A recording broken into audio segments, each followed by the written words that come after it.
నమస్తే, నేను Ashok. Welcome to ప్రజా చైతన్యం. జగన్మోహన్ రెడ్డి ఎట్టకేలకు అనుకున్నది సాధించాడు. జగన్మోహన్ రెడ్డి తన కార్యక్రమాలకు సంబంధించి, ముఖ్యంగా ప్రధానంగా రైతులకు సంబంధించి ఆయన ఏ నిర్ణయం తీసుకున్నా, ఏ అంశం తీసుకున్నా అది 100% సక్సెస్ఫుల్ కావాలంటూ కోరుకుంటూ వచ్చారు. అయితే ఈరోజు ఆయన చేపట్టినటువంటి ఒక కార్యక్రమం తర్వాత ప్రభుత్వం తీసుకున్నటువంటి నిర్ణయం కావచ్చు, ప్రభుత్వం చేసినటువంటి ప్రక్రియ కావచ్చు, జగన్మోహన్ రెడ్డి చేస్తే ఇలా ఉంటుందా ఇంపాక్ట్ అని తెలిసొచ్చేలా ఉంది. అయితే ఈరోజు మిర్చి రైతులకు సంబంధించిన అంశం మీద జగన్మోహన్ రెడ్డి చాలా పెద్ద ఎత్తున పోరాటం చేస్తూ వచ్చారు, ఆయన మాట్లాడుతూ వచ్చారు. ఈరోజు ఉదయం గుంటూరు మిర్చి యార్డుకి చేరుకొని అక్కడ ఉన్నటువంటి పరిస్థితి అన్నింటినీ కూడా పరామర్శించారు. అక్కడ ఉన్నటువంటి రైతులకు సంబంధించినటువంటి వాళ్ళతో మాట్లాడి అక్కడ గిట్టుబాటు ధర ఎంత ఉంది, గతంలో ఎంత ఉంది, ప్రస్తుతం ఎంత ఉంది, ఎందుకు ఇప్పుడు ప్రభుత్వం వచ్చిన తర్వాత దానికి సంబంధించిన మద్దతు ధర తగ్గిందా లేదంటే తగ్గించారా, కేంద్ర రాష్ట్ర ప్రభుత్వాలకు సంబంధించి సమన్వయ లోపాలు ఎలా ఉన్నాయి, వీటన్నిటినీ ఆయన సుదీర్ఘంగా సమీక్షించిన తర్వాత ఈరోజు గుంటూరు మిర్చి యార్డుకి వెళ్ళి అక్కడ చాలా ప్రధానంగా మాట్లాడుతూ వచ్చారు.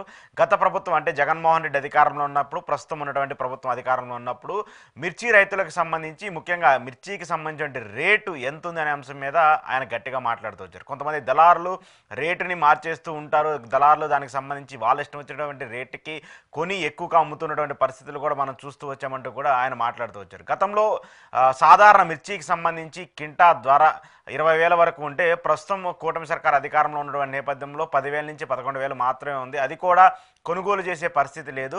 చాలామంది మిర్చి యార్డుకి సంబంధించిన అక్కడ ఉన్నటువంటి దళారులు కావచ్చు, లేదంటే మిగతా వ్యక్తులు కావచ్చు, వాళ్ళందరూ కూడా రైతుల దగ్గర నుంచి కొని తక్కువ ధరకు కొని వీళ్ళు ఎక్కువ ధరకు కూడా అమ్ముతూ ఉన్నారని చెప్పేసి కూడా ఆయన మాట్లాడుతూ వచ్చారు. అయితే ఈ అంశం మీద, మిర్చికి సంబంధించినటువంటి రైతులకు సంబంధించినటువంటి అంశం మీద జగన్మోహన్ రెడ్డి చాలా పెద్ద ఎత్తున మాట్లాడుతూ వచ్చారు. ఈరోజు అక్కడికి వెళ్ళి ఆయన మాట్లాడిన తర్వాత అక్కడ ఉన్నటువంటి పరిస్థితులు నిజంగానే మిర్చికి సంబంధించినటువంటి ధరలకు సంబంధించిన అంత తక్కువ ఉందా అనేటి కూటమి సర్కారు మాట్లాడి చర్యలు తీసుకున్న తర్వాత దీనికి సంబంధించి కేంద్ర మంత్రికి కూడా ఒక లేఖ రాశారు ముఖ్యమంత్రి చంద్రబాబు నాయుడు గారు. అంటే చంద్రబాబు నాయుడు గారు దీనికి సంబంధించి ఏం చేశారనేది కూడా చూసుకుంటే, జగన్ ఎఫెక్ట్తో చంద్రబాబు నాయుడు గారు ఒక లేఖ రాశారు. అది ఏంటో కూడా మీకు చెప్తాను.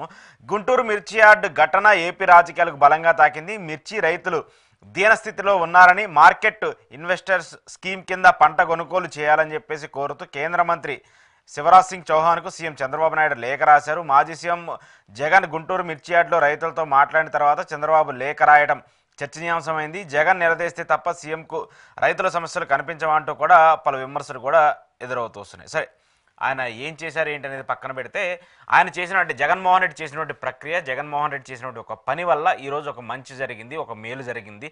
ప్రధానంగా రైతులకు సంబంధించి మార్కెటింగ్ ఇన్వెస్టింగ్ స్కీమ్ కింద ఏదైతే ప్రస్తుతం మిర్చికి సంబంధించి ఉందో దాన్ని అన్నింటినీ కూడా కొనుగోలు చేయాలి. చాలా ప్రాంతాల్లో గుంటూరుకి సంబంధించి కావచ్చు, లేదంటే కృష్ణా జిల్లాలకు సంబంధించి కావచ్చు, ముఖ్యంగా మార్టూరు యార్డులకు సంబంధించి కావచ్చు, ఇలా చాలా చోట్ల కూడా మిర్చి ఇంకా ధర తక్కువగా ఉండటంతో వాళ్ళందరూ కూడా చాలా పంటనంతా కూడా కళ్ళాల్లో వదిలేస్తున్నారు. ఇంకొంత అయితే పెద్ద పెద్ద కోల్డ్ స్టోరేజీలో పెట్టి అలానే కొన్ని ఏడాదిలాగా, కొన్ని సంవత్సరాల నుంచి కూడా వాళ్ళు అలానే స్టోర్ చేస్తూ వస్తున్నారు. ప్రస్తుతం వచ్చేటువంటి మిర్చి ప్రొడక్షన్ ఏదైతే ఉందో దానికి సంబంధించిన ధర అయితే చాలా తక్కువగా ఉంది.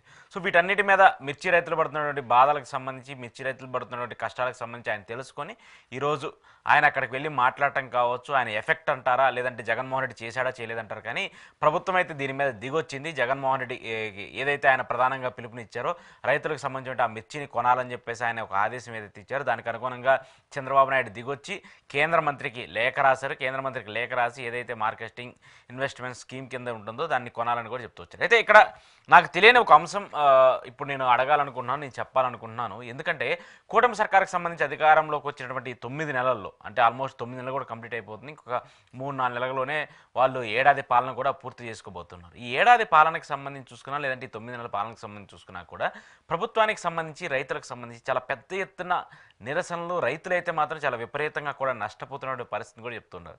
నాట్ ఓన్లీ మిర్చి, ఒక మిర్చికే కాదు, ఖరీఫ్ కావచ్చు, లేదంటే పత్తి కావచ్చు, లేదంటే టొబాకో కావచ్చు, మిర్చి కావచ్చు, అలాగే మొక్కజొన్న కావచ్చు, రైస్ కావచ్చు, ఇవన్నీ కూడా చాలా దళారులతో, ఈ దళారుల పెత్తనం ఎక్కువైపోతూ వచ్చింది. దళారులకు సంబంధించి వాళ్ళు పెట్టిన రేటే మార్గదర్శకంగా నడుస్తుంది. ప్రభుత్వం ఏదైతే మినిమం ఎంఎస్పి ప్రైస్ అంటారో దానికి సంబంధించి, ప్రైస్కి సంబంధించి కూడా సరిగా ఏది దానికి ఎంత ఉండాలనేది కూడా సరిగా ప్రకటించకపోవడం, దాంతోపాటు వాళ్ళు ప్రకటించిన ప్రైస్కి సంబంధించి ఇక్కడ దళారులు ఇవ్వకపోవడం, ఇవన్నీ చూస్తూ ఉన్నప్పుడు పెద్ద ఎత్తున ప్రభుత్వానికి సంబంధించి ఏదైతే మధ్య దళారులకు సంబంధించి ఒక ఒప్పందం జరిగిందా, లేదంటే దళారులు చెప్పిందే రేటా లేదంటే దళారులు ఏది చెప్తే అదే డిసైడ్ అయి ఉండాలనేటువంటి పరిస్థితి కూడా కనిపిస్తుంది. సామాన్యంగా రైతులు దళారులకు సంబంధించి చాలా ఇబ్బంది పడుతూ ఉన్నారు. గతంలో అంటే నేను జగన్మోహన్ రెడ్డికి సంబంధించి ఆయన చేసినట్టు ఒక గొప్ప పని అంటారా, మంచి పని అంటారా, లేదంటే అది ఆయనకే నష్టం చేసిందో నాకు తెలియదు. కానీ ఆర్బీకేలకు సంబంధించి చాలా పెద్ద ఎత్తున జగన్మోహన్ రెడ్డి ఒక నిర్ణయం తీసుకున్నారు. గత 5 ఏళ్లలో ఆర్బీకేలకు సంబంధించి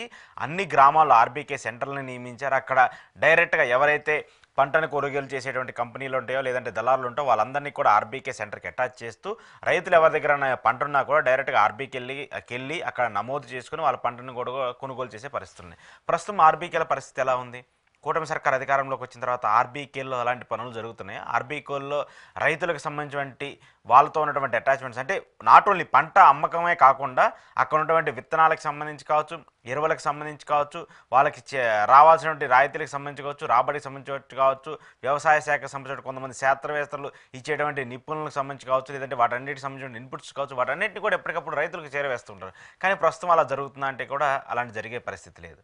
కానీ ఏది ఏమైనా సరే జగన్మోహన్ రెడ్డికి సంబంధించి కావచ్చు, రైతులకు మేలు చేయనటువంటి ఒక అంశంతో ఆయన ఈరోజు చేసినటువంటి పోరాటం మాత్రము మిర్చి రైతులకు ఒక మంచి అనాలా, లేదంటే ఇది కొంతవరకే మంచి అనాలా కూడా కాదు, కొంత అయితే మంచి జరిగింది. దానికి సంబంధించి ప్రభుత్వం కూడా చర్యలు తీసుకొని దీనికి సంబంధించి కేంద్ర మంత్రికి లేఖ రాసి దీన్ని కొనాలని చెప్పేసి కూడా అర్జీ పెట్టడం కూడా ఒకంత మంచి పరిణామం. కానీ ఇది జగన్మోహన్ రెడ్డి పోరాటం చేసే కంటే కూటమి సర్కారే చంద్రబాబు నాయుడే ముందుగానే దీన్ని ఒక స్టాండ్ తీసుకొని ఒక లేఖ రాసి ఉంటే బాగుండేది. దాంతోపాటు వ్యవసాయ శాఖ మంత్రిగా ఉన్నటువంటి వ్యక్తి అయినా సరే కనీసం ఆయన ఒక లేఖ రాసి కేంద్రానికి పంపించి ప్రస్తుతం రాష్ట్రంలో మిర్చి కొనుగోలు ధర ఇంత ఉంది, దీనికి కనీసం మద్దతు ధర ఇంత ప్రకటించండి, దాంతోపాటు దాన్ని కొనుగోలు చేయండి, వివిధ కారణాల వల్ల రైతులు చాలా నష్టపోతున్నారని చెప్పేసి కనీసం ప్రభుత్వం ముందు స్టాండ్ తీసుకొని చేసినా కూడా బాగుండేది. కానీ ఒక మాజీ ముఖ్యమంత్రి దీని మీద పోరాటం చేసి ఒక మాజీ ముఖ్యమంత్రి అక్కడికి వెళ్ళి అక్కడ పరిస్థితులు తెలుసుకొని మాట్లాడిన తర్వాత ప్రభుత్వం మేము ఇలాంటి పనులు చేస్తాం, ప్రభుత్వం మేము ఇలాంటి చర్యలు చేస్తామంటే అది ప్రభుత్వానికి కొంత ఇబ్బందికర పరిస్థితి ఉంటుంది, ప్రభుత్వానికి కూడా